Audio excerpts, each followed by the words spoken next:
Vous êtes sur France 24 et vous avez raison. Bienvenue dans votre journal de l'Afrique.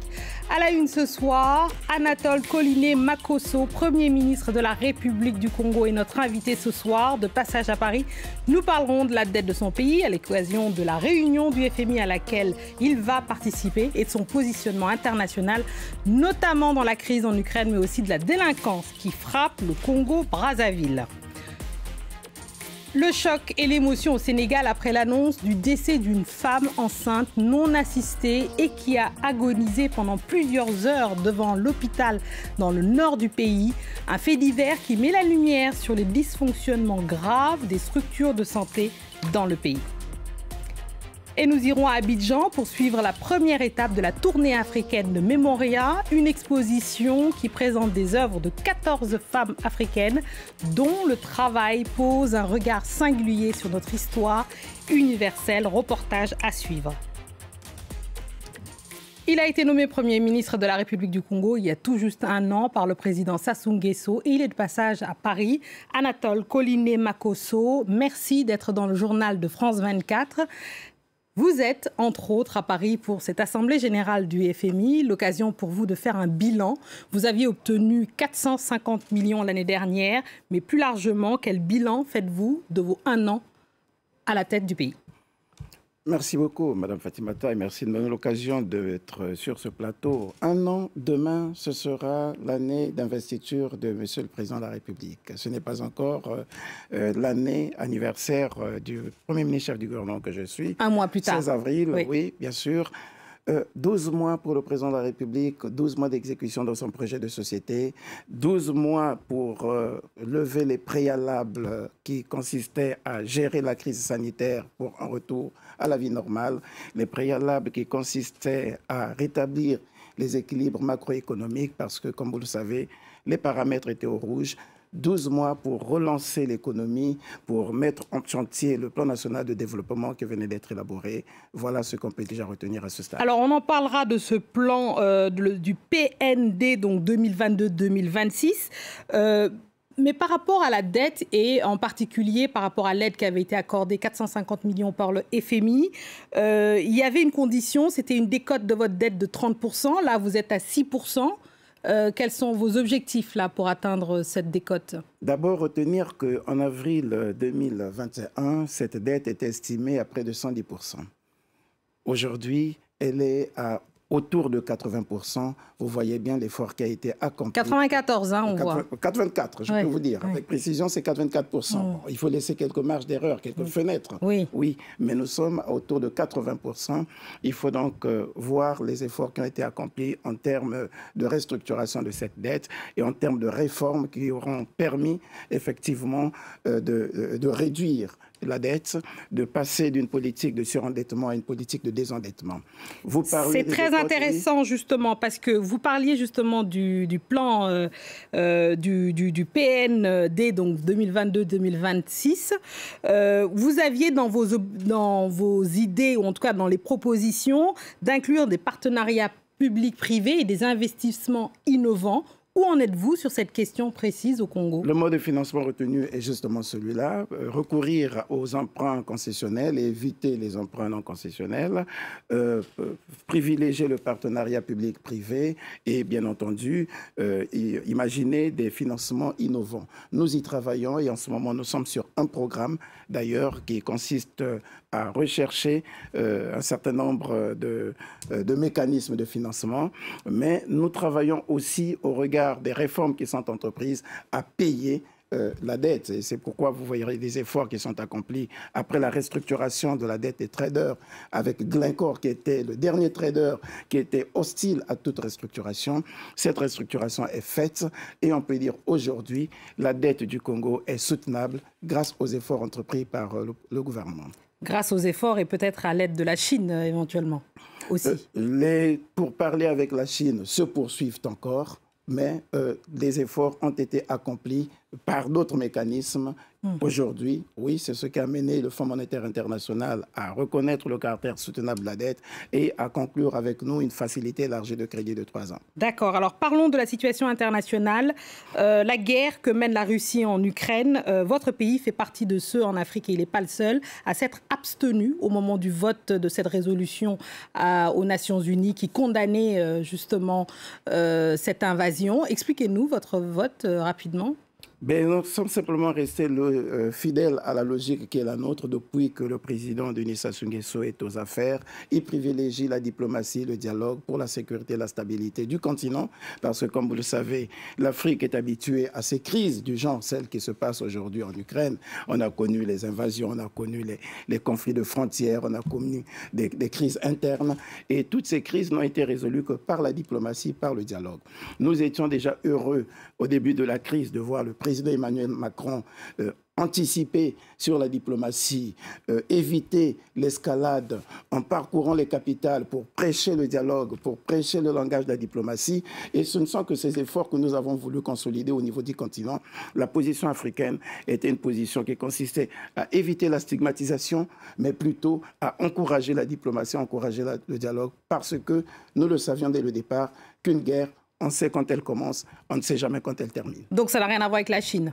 La Chine ne vous a pas demandé de vous abstenir? Mais la Chine n'a rien à voir. Vous voulez parler de la Russie, certainement? Non, non, je parle de la Chine. De la Chine. Non. On sait que la Chine a fait un lobbying très important sur le continent africain, justement. Non, pas du tout. Toutes les crises au sein du continent ont été résolues par la diplomatie, par le dialogue. Et c'est cette politique que nous mettons toujours en œuvre. Nous pensions qu'il était très risqué d'aller vers des sanctions économiques parce que l'histoire nous enseigne que toutes les fois qu'on a recouru aux sanctions économiques pour condamner un régime, c'est le peuple qui paye le plus de tribut. Et la conséquence aujourd'hui, c'est l'insécurité alimentaire. Et les répercussions, justement, on craint une famine sur le continent africain. Qu'est-ce que vous pouvez faire, vous allez faire rapidement pour justement éviter les conséquences de cette guerre dramatique sur le continent africain? Et c'est ce que nous entrevoyons déjà parce qu'on pensait que, telle que la situation était conduite, avec les sanctions qui étaient prises, les sanctions économiques, avec le gel, on risquait de connaître une crise de la faim, une crise de famine, une insécurité alimentaire. Et vous voyez que tous les pays s'organisent aujourd'hui à adopter des plans de résilience pour faire face à cette crise. Très bien. Merci beaucoup, Monsieur le Premier ministre Anatole Collinet-Makosso, d'être venu sur le Journal de l'Afrique. Merci beaucoup pour cette étape et pour le point que vous avez fait de vos presque 1 an à la tête de la République du Congo. Merci beaucoup, Madame Fatma. Merci. La ministre allemande des Affaires étrangères était à Niamey, l'occasion de rencontrer son homologue nigérien sur l'action militaire française et européenne dans la région. Après plusieurs semaines de flou diplomatique, le Niger est plus clair et il demande un renforcement de l'intervention européenne sur son sol. On écoute le ministre nigérien des Affaires étrangères. Deuxièmement, compte tenu des événements au Mali, avec le départ des forces françaises de nord du Mali, nous attendons à ce qu'il y ait une plus grande pression des terroristes sur notre pays. C'est pour ça que, dans le principe, nous souhaitons un accroissement de l'intervention de nos partenaires dans le cadre de la formation, ces missions opérationnelles qui seront définies d'un commun accord. Et c'est pour cela d'ailleurs que dans quelques jours, ici, le Parlement nigérien se prononcera là-dessus pour montrer clairement que le peuple nigérien est ouvert au soutien que lui accordent ses partenaires dans la guerre que nous menons contre le terrorisme. En Guinée, un dialogue autour de la transition s'est ouvert ce vendredi. La rencontre inaugurée par le colonel Doumbouya, le chef de la junte, s'est déjà boycottée par les principaux partis politiques du pays. Les précisions de Malik Diakité, notre correspondant à Conakry. Quelques représentants de partis politiques, de la société civile et des diplomates accrédités ont répondu à l'appel de la junte et se sont rendus ce vendredi au palais de la présidence. Absence très remarquée, celle de l'UAPDG de Cellou Dalein Diallo et le RPG Arc-en-Ciel, la formation politique d'Alpha Condé, le président déchu. Ces partis politiques boycottent les rencontres pour des raisons différentes. Pour l'UAPDG, le dialogue ne devrait concerner que la junte, les partis politiques et l'instance régionale, la CEDEAO. Le RPG Arc-en-Ciel lui demande d'abord la libération d'Alpha Condé et les anciens cadres du régime déchu qui sont incarcérés pour présumée corruption. Malgré tout, le colonel Mamadi Doumbouya, qui inaugurait la séance, s'est voulu rassembleur. Nos problèmes doivent se régler entre nous. C'est pourquoi nous avons décidé de mettre en place un cadre de concertation. J'espère que tout le monde va s'y mettre pour trouver une solution et permettre à la Guinée de briller dans le concert des nations. Et aussi avoir une solution finale pour que cette transition soit la dernière. Selon le ministre de l'Administration du territoire, ces rencontres devraient servir à l'élaboration d'une nouvelle constitution et surtout à organiser notamment une présidentielle et des législatives. Aucun calendrier n'a pour l'instant filtré de ces discussions.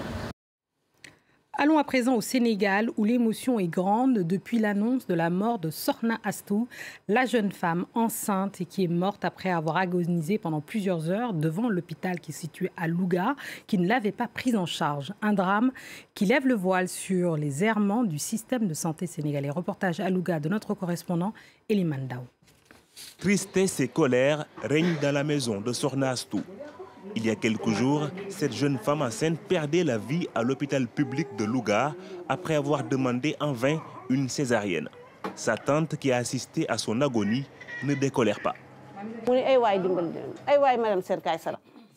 Elle a passé des heures à appeler à l'aide. Elle disait être exténuée. Elle suffoquait et elle avait des vertiges. Et personne ne l'a secourue. Elle a agonisé et est morte dans des conditions insoutenables. La mort de Sokhna Astou a ému tout un pays. Une marche de soutien à la victime a été organisée ce vendredi à Louga. Les manifestants dénoncent les cas récurrents de non-assistance dans les hôpitaux publics sénégalais. Un exemple concret qui ne date même pas d'1 mois. Mon petit-fils est tombé malade la nuit et la maladie de l'asthme, une crise d'asthme. Je l'amène à l'urgence, c'était un samedi matin. L'infirmier me dit il faut aller attendre lundi. Pourquoi tu amènes le gosse aujourd'hui à l'hôpital? Et ça, c'est normal. Ce que nous réclamons, c'est dans les deux sens. C'est pour la population un meilleur accueil, de meilleurs soins, une meilleure considération de leurs conditions de vie humaines. On a aussi réclamé un plateau médical meilleur. Le ministre de la Santé a reconnu jeudi devant la presse que le décès de la jeune femme aurait pu être évité. Nous sommes bien conscients qu'il reste des efforts pour humaniser les structures sanitaires. La prise en charge des patients demeure au cœur des préoccupations. Un accent particulier va être mis sur le renforcement de la formation du personnel de santé, surtout en ce qui concerne l'accueil dans les structures. Une pétition en ligne pour mettre fin aux violences subies par les femmes dans les hôpitaux sénégalais a recueilli plus de 80 000 signatures en 4 jours. Place à la culture et je vous emmène à Abidjan pour la première étape de la tournée africaine de l'exposition Memoria. Pour plus de 4 mois, 14 artistes et créatrices africaines vont être exposées et à travers elles, des récits nouveaux pour déconstruire le beau, le féminin et le traditionnel. Reportage de Samuel Bernard. Un musée d'art contemporain en plein cœur d'un des quartiers les plus déshérités de la capitale ivoirienne. Le Mucat d'Abobo est l'occasion pour les enfants du quartier de changer radicalement de décor. Alors, on y va. On voit quoi? Du bois. Et tout ça, c'est l'artiste qui les a créés. Hein? Elle leur a mis des parures. Elle a tout dessiné elle-même. Nadine Ouk-Patin est l'une des 2 femmes à l'origine de cette exposition. Pour elle, faire cette visite a pour but avant tout de sensibiliser le public à l'art. C'est très enrichissant pour moi parce que c'est un œil neuf et puis on n'a pas du tout les mêmes référentiels, donc c'est assez surprenant parfois, mais c'est toujours enrichissant. Parfois, c'est la notion de partage qui est la plus importante, quel que soit d'où on vient et quel que soit son niveau de culture, de connaissance du monde de l'art. De la sculpture, de la peinture, du textile et bientôt de l'art vivant. Depuis le 7 avril, l'exposition Memoria propose une diversité d'œuvres appartenant exclusivement aux femmes artistes du continent. L'occasion pour le public de découvrir un pan peu valorisé de la culture africaine. Je n'avais pas pensé que les femmes faisaient de l'art comme ça. Je connaissais par exemple la Falaise Dion. Elle a cousu la vie de notre Miss Olivia Yassé. Elle, je la connaissais, mais je ne savais pas qu'elles étaient beaucoup. Abidjan est la première étape africaine de cette exposition itinérante. À chaque escale, ce sont les artistes du pays hôte qui sont mis en avant. La sculptrice Karine Mansan est l'une des 6 participantes ivoiriennes. Aujourd'hui, moi en tant que femme et en tant qu'artiste, je pense que j'ai un devoir de citoyen de communiquer aux autres jeunes, aux jeunes filles surtout, cet état d'esprit que même si vous êtes des femmes, vous pouvez embrasser des carrières, vous pouvez rêver. Le temps d'inspirer et de faire rêver les Ivoiriens et les Ivoiriennes, l'exposition sera ouverte jusqu'au 21 août. Le prochain pays hôte reste lui encore à définir. C'est ainsi que nous refermons ce journal de l'Afrique. Merci à tous ceux qui nous ont suivis, de Brazzaville à Abidjan en passant par Louga. Restez avec nous car l'actualité continue sur France 24.